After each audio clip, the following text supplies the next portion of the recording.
Hey everybody, Actosaurus here.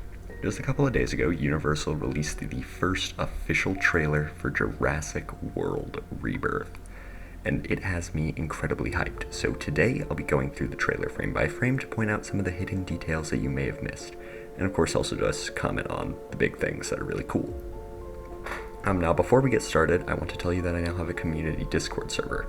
If you'd like to interact with me and other members of the dinosaur community, then click the link in the description, join it. And now with that out of the way, let's get started. The trailer opens with the classic Jurassic Park theme playing in the background as we see the classic "When Dinosaurs Ruled the Earth" banner falling behind the skeleton of a T-Rex. I've seen many people theorizing that the skeleton is in fact the remains of Rexy herself, and honestly I agree with it. It would make sense for the original T-Rex to be preserved at the one and only American Natural History Museum. However, unfortunately, museums around the world have now started shutting down their dinosaur exhibits as the public has lost interest in these incredible animals. We then get introduced to our first characters of the film. We see Sora Bennett and pharmacist guy, whose name I don't remember, recruit paleontologist Dr. Henry Loomis on their expedition to secure the DNA of the largest prehistoric animals on the planet.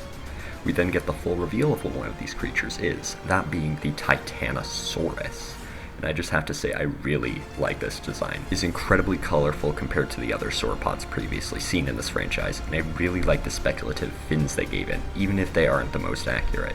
The only real problem I have with it is its face. I'm not a huge fan of the fleshy display structure they gave it, but other than that though, it is a fantastic design. We then get a glimpse at the redesigned Quetzalcoatlus flying through a foggy part of the new island.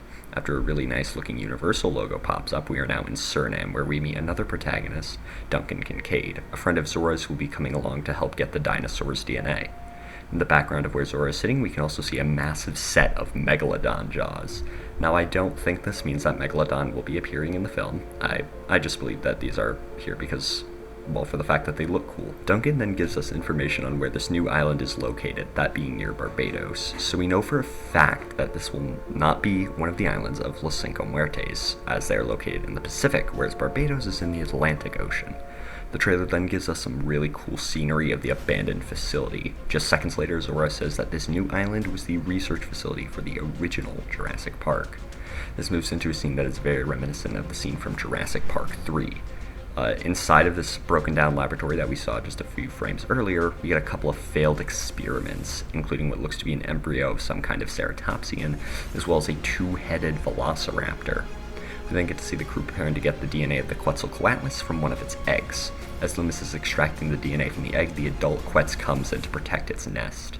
And in all honesty, I'm not the biggest fan of this design, mostly because I really love the way this creature looked in Dominion, and this redesign just really isn't all that great either. Had it been a different Asdarkid, such as Hatzegopteryx or Thanatos Draken, I think I would have liked it a lot better. But alas, it was not meant to be. We then get to see another one of the dinosaurs, that being the Velociraptor.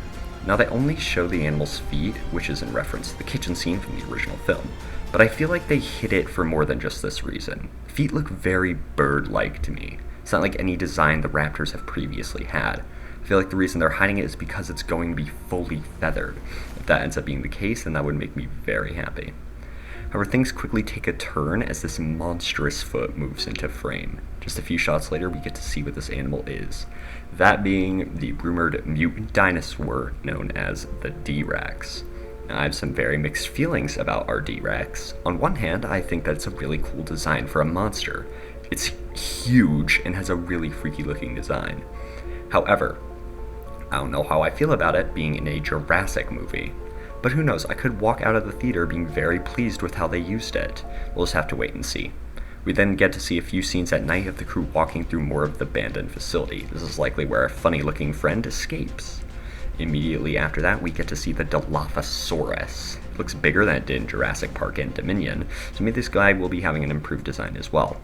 Not only that, in the background of this shot, we can see the slumbering Tyrannosaurus Rex, which proceeds to be woken up, and then this probably leads into the scene where the Rex is attacking some unnamed characters in the river. The trailer then ends with the crew's boat being attacked by not one, not two, but three Spinosauruses, and the Spinos look absolutely gorgeous. They have a much more accurate design and are super colorful. Not only that, but Dr. Henry Loomis explains that they actually have a symbiotic relationship with the brand new Mosasaurus. And this Mosasaurus looks stunning. It is hands down the best looking animal that we've seen so far. It's so much more accurate with it having no osteoderms, as well as having the tail fluke that real Mosasaurs did in fact have. It breaches out of the water, likely to knock over the boat, but before we get to see it finish what it started, the title card for the film comes on screen. This trailer was absolutely incredible. I have not been this excited for a film in a long time. July 2nd cannot come soon enough. But what do you guys think? Are you excited for Jurassic World Rebirth? Let me know what you guys thought in the comments down below. And with that, I hope you all have a wonderful day, and I'll see you in the next one. Bye-bye.